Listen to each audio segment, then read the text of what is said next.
the load test on a single phase induction motor. So here what is the main difference between the single phase induction motor and three phase induction motor is, in a three phase we have the stator winding which is of a 3 winding, but in the case of a single phase the stator will be having only a single winding. So here what we are going to do is we are conducting the load test on a single phase induction motor. So we are going to see that this is our aim. We are going to see that when you are going to load the induction motor, what are the effect which is going to affect onto the performance. What is that performance characteristic which you are going to draw here? So again what we had discussed in the previous session, the same thing we are going to take up the characteristic of the output in BHP versus the remaining performance, that is like the efficiency, slip and the line current, and as well as the line current and as well as the power factor. So these are the parameters which is going to affect on when you are going to increase the load. So here as we all know that this single phase induction motor is not a self-starting. So therefore we require a method which is has to start this motor. So that method is called as nothing but capacitor start and capacitor run. So we are going to make use of this capacitor start and capacitor run method in order to start this induction motor.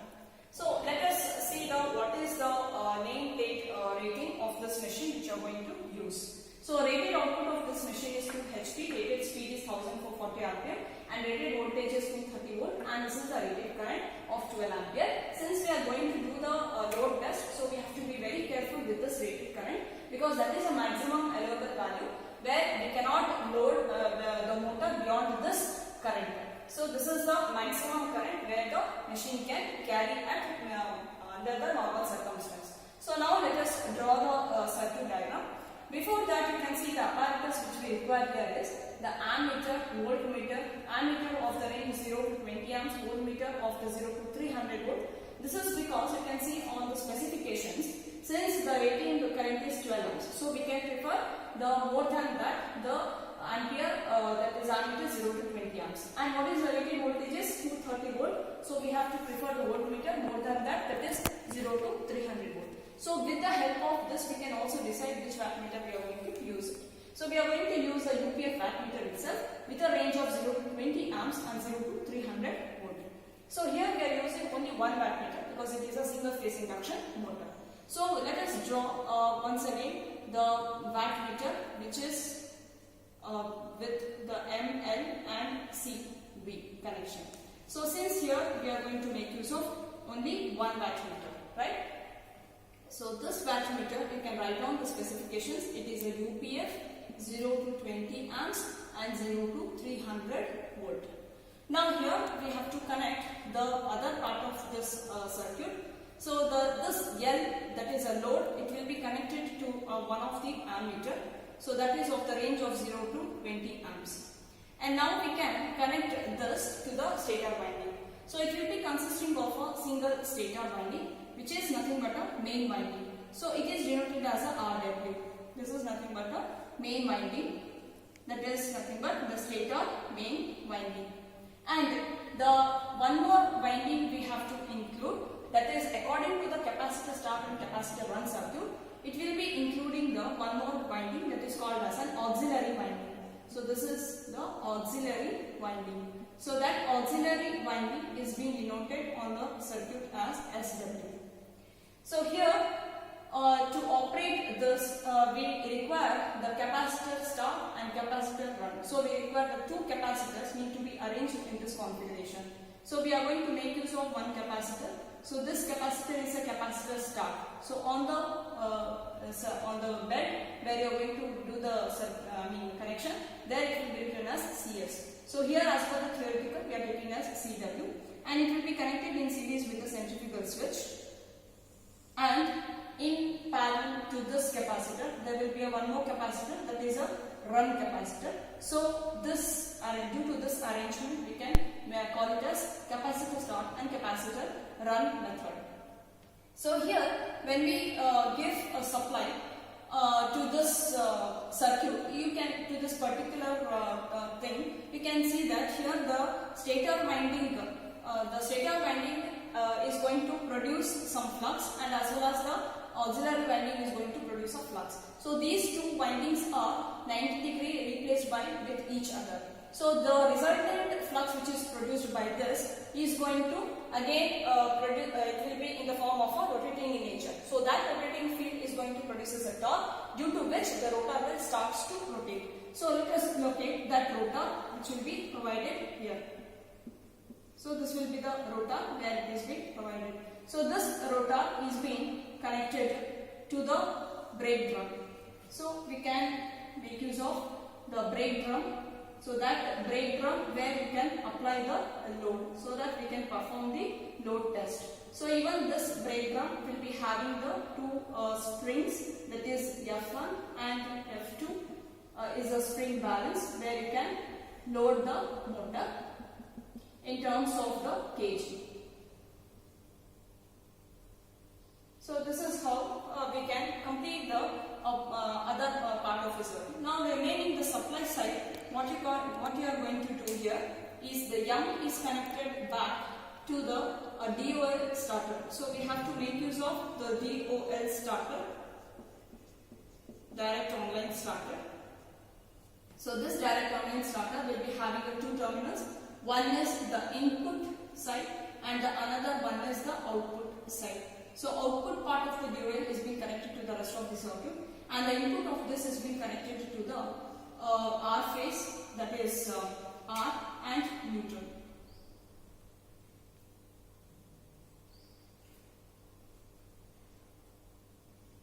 So that R is being and neutral is being completed. So now here we can write down its specifications, how much you are going to apply.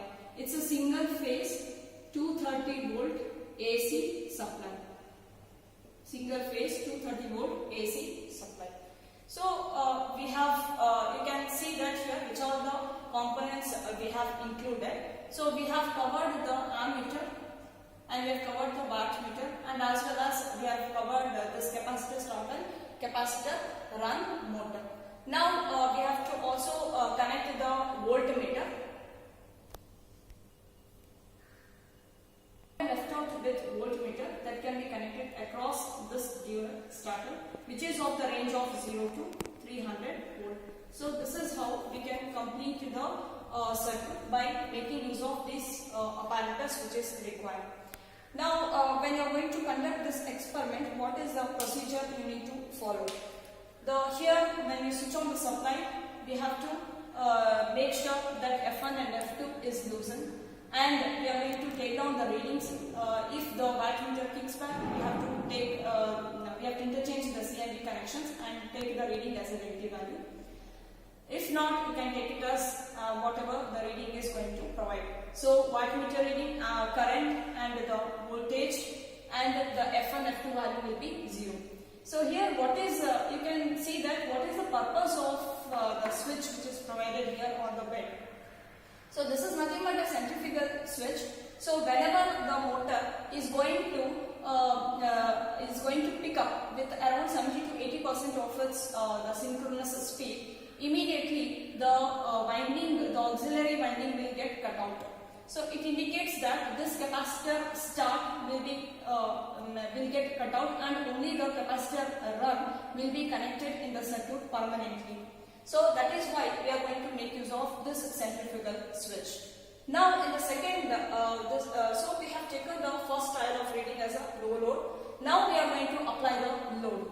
So when the F1 and F2 is being applied, so further we can see there will be a change in the speed. So the speed will automatically it will get reduced, as what we had discussed in the session of three-phase induction motor.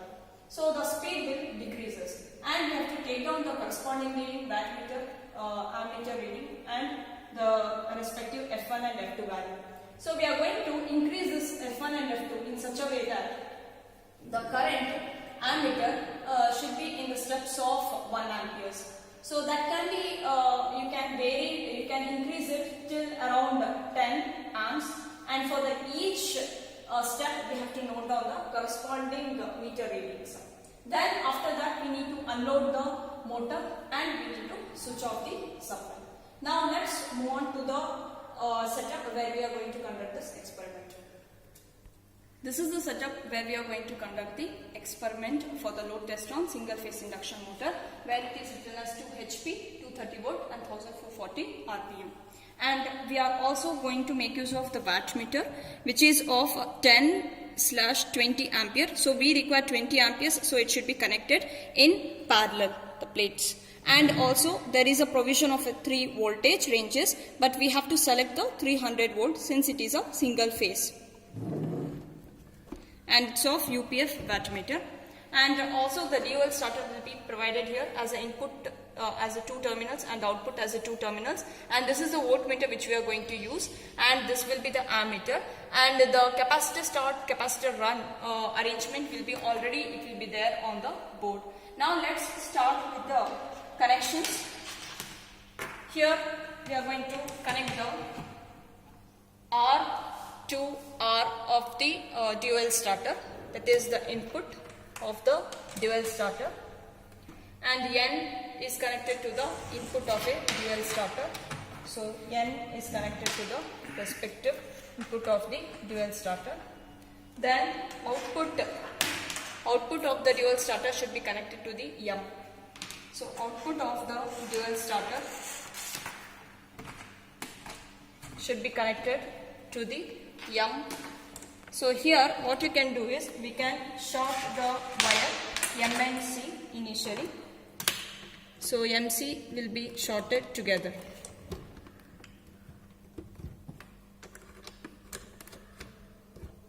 And L is connected to the one of the ammeter. So L is connected to the ammeter which we are going to use here. The other end of the ammeter should be connected to the SW. So we can make use of a short wire. The other end of this ammeter should be connected to the SW. And also you can see that it is forming a T-shaped. So this SW can also be reconnected back to the RW. So here we are going to connect this to the RW.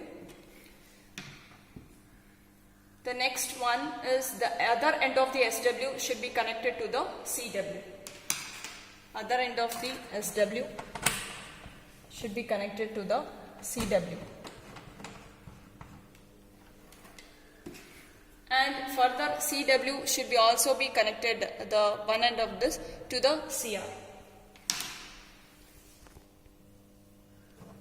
So here we can connect this 2 capacitors parallel to this. Okay. The next, the other end of the CR should be connected to this switch facing. So here you can see that it should be connected from this end to the CR to this way of the facing of the switch. And the other end of the switch should be connected back to the CW. So other end of this switch should be connected back to the CW. That is nothing but CS. Okay. So this is how we have completed this part. Now one more connection is left out, that is RW. RW is been again connected back to the also the negative of this supply, and as well as it should be connected to the CR.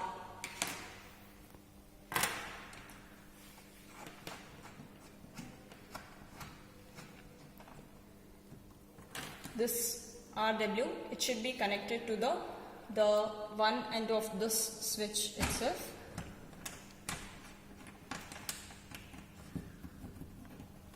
And also the RW of the same connection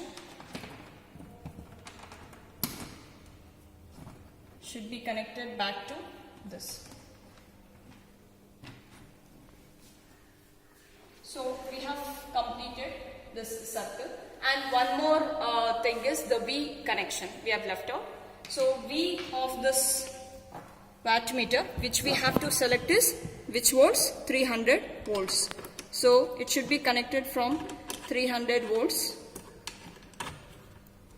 back to the negative supply.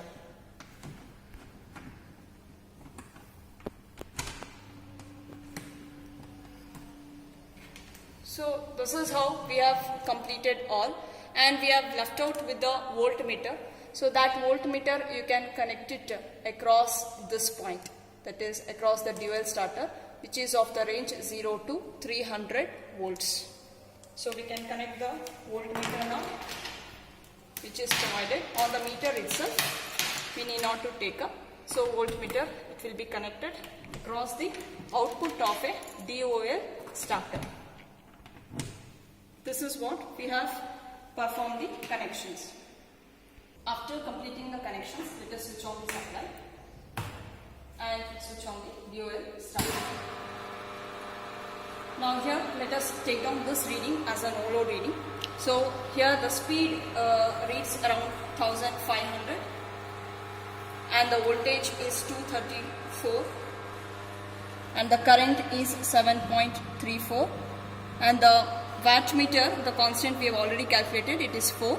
So it should be multiplied by around its 5 divisions are there. So you can take it as 5 into 20 multiplied by 4. So that results with some value. And F1 value is 0 now and F2 is 0. Now let us load this motor by changing F1, F2 in such a way that the current now it's reading reading around 7.54. Okay, so let's move on with around 0.5. We will increase in the steps. So let us take 8. So 8 amperes. Let us take a step.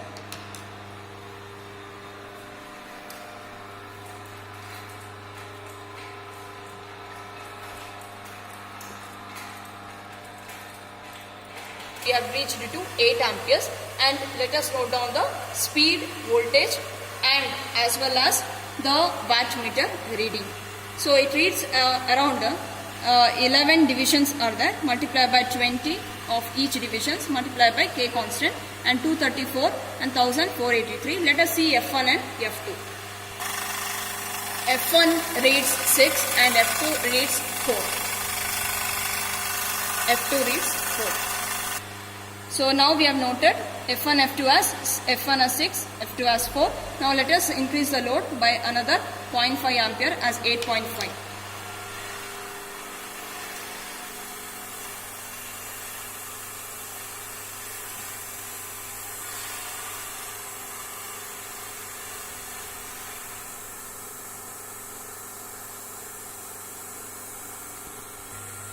After increasing the load to 8.5, so let us take up the respective reading.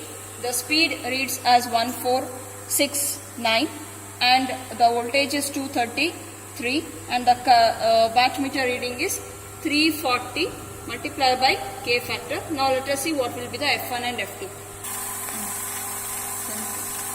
F1 reads around 10 and F2 reads as 4. After taking this reading, F1 as 10 and F2 as 4. Now let us increase the current of 9 amperes by using break drum.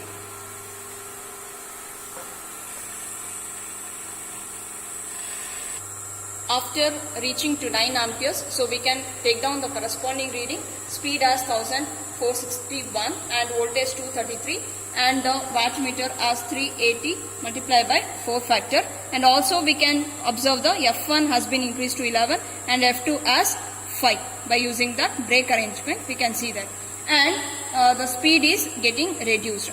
Further now you can see that we are going to increase the current by 9.5. After reaching to 9.5 ampere, so we can get the voltage as 232 and the speed as 1452 and the wattmeter is 410. Let us see the F1, F2.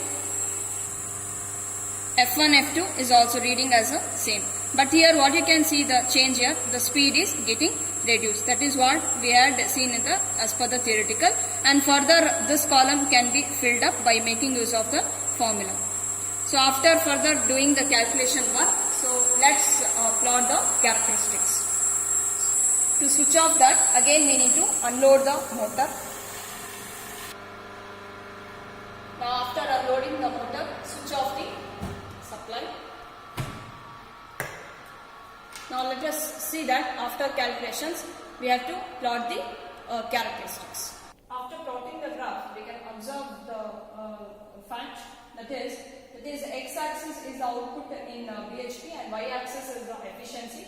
So with respect to efficiency, we can see that it is going to increases, and as well the slip also, as the load is increased, the slip also getting increased. This is the nature of the characteristic. And the power factor initially at the no load it will be very less, and now you can see that it will be increasing due to the increase of the load. And as well the line current, which we had seen that we are increasing the current by weighing the breakdown, so that line current is also keep increasing. So after completing this, we can achieve our aim as we have conducted the load test on a single phase induction motor, and as well as we have performed we have plotted its performance characteristics. Thank you for watching this video.